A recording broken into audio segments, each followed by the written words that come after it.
नमस्कार। पूरे उत्तर प्रदेश में इस बात की चर्चाएं ज़ोरों पर हैं कि मस्जिदों से लाउडस्पीकर उतारे जा रहे हैं। मेरे नगर में भी और पूरे जनपद में भी इस बात को लेकर तरह तरह की बातें की जा रही हैं, लेकिन सच्चाई क्या है? पुलिस लाउडस्पीकर उतरवा रही है तो कौन से उतरवा रही है? क्या सिर्फ मंदिरों से ही उतारे जा रहे हैं या सिर्फ मस्जिदों से ही उतारे जा रहे हैं? सच्चाई क्या है? मैं आपके सामने एक बात बताऊं कि 2022 में उत्तर प्रदेश सरकार के मुख्यमंत्री श्री योगी आदित्यनाथ जी ने एक आदेश दिया था कि जो अवैध लाउडस्पीकर्स हैं उन्हें मंदिरों से भी, उन्हें मस्जिदों से भी, उन्हें गुरुद्वारों से भी उतारा जाए, क्योंकि इससे ध्वनि प्रदूषण फैल रहा है। सुप्रीम कोर्ट की 2005 की रूलिंग है कि लाउडस्पीकर अगर अवैध हैं, उनकी आवृत्ति, जो ध्वनि की आवृत्ति है यानी जो फ्रीक्वेंसी डेसिबल में निर्धारित की गई है, अगर वो ज़्यादा है तो वो अवैध है, उसे उतारा जाएगा। ये नियम सबके लिए समान रूप से लागू किया गया था, लेकिन सच्चाई क्या है? धरातल पर ये नियम कितने हद तक पालन किए जा रहे हैं और क्या सूरत हाल समाज में नजर आती है, ये एक अलग विषय है।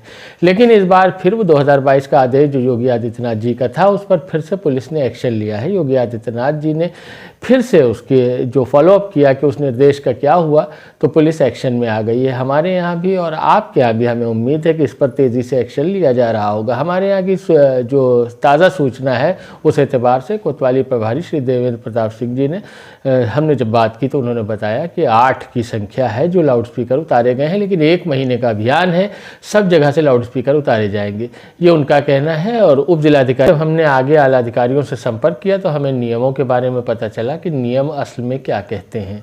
तो नियम ये है कि 65 डेसिबल ध्वनि निर्धारित की गई है, ये फ्रीक्वेंसी है। अगर रेसिडेंशियल एरिया में मंदिर है या मस्जिद है या गुरुद्वारा है या कोई और धार्मिक स्थान है तो वहाँ से इससे ज़्यादा की आवृत्ति की ध्वनि नहीं निकलनी चाहिए, ये प्रदूषण का कारण हो सकती है। तो अब अवैध जिसे लाउडस्पीकर कहा जा रहा है वो दरअसल वैसी ही आवृत्ति की ध्वनि निकाल रहे हैं। कई संख्या में लाउडस्पीकर अगर लगे हैं, यानी एक से ज़्यादा, 4, 6, 8 जैसा जिसके यहाँ होता है वैसा लगा देता है, लेकिन ये अब नहीं चलेगा।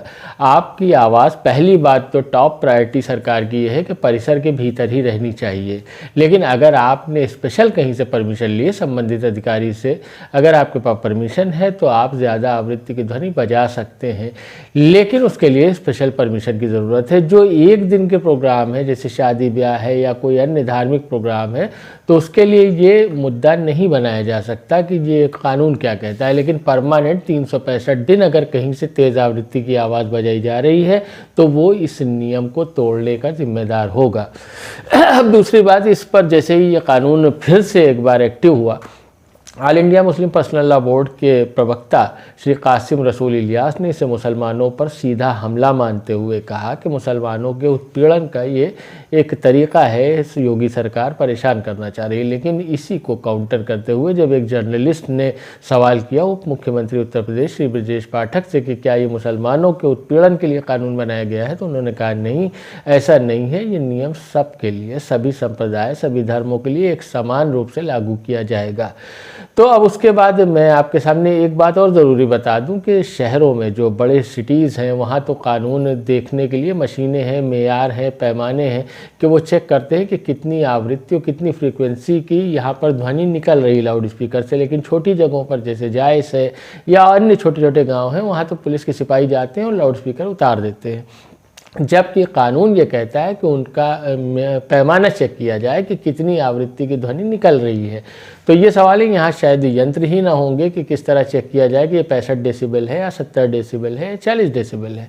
दूसरी बात ये आती है कि इस कानून में बहुत सी चीज़ें, जो 2005 की रूलिंग है सुप्रीम कोर्ट की, वो कहती है कि सुबह 6 के बाद ही लाउड स्पीकर अलाउ है और रात में 10 के बाद प्रतिबंधित है।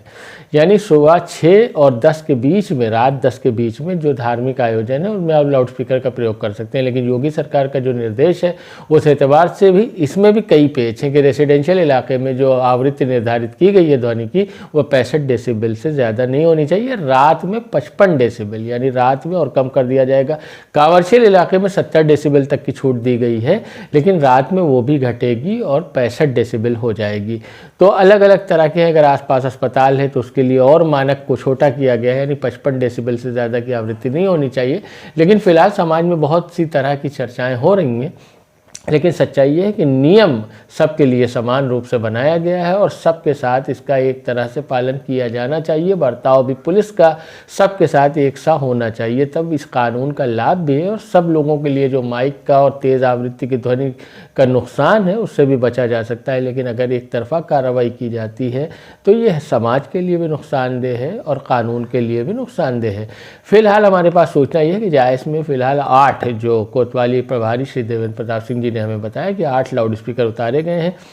कहाँ कहाँ से उतारे गए हैं ये आप जानें कि इसमें सभी धर्मों के जो धार्मिक स्थल हैं उनसे उतारे गए हैं, लेकिन अधिकतर मस्जिदों से उतारे गए हैं। लेकिन अभी हर मस्जिद से नहीं उतारे गए हैं। अभियान 1 महीने का है और 1 महीने में जहाँ भी मानकों के विपरीत लाउड स्पीकर पाए जाएंगे वहाँ से उतारे जाएंगे। आप हमें देखते रहें, वीडियो शेयर करें, ताकि जिन लोगों ने अपनी मस्जिदों पर तयशुदा मानकों से ज़्यादा के माइक या उससे ज़्यादा की ध्वनि लगा रखी है तो उसे कम कर सकें, और जो मानक नहीं जानते हैं उनके तक ये बात पहुंच सके कि असल में कानून क्या है और किस तरह से उन्हें लाउड स्पीकर का प्रयोग करना है।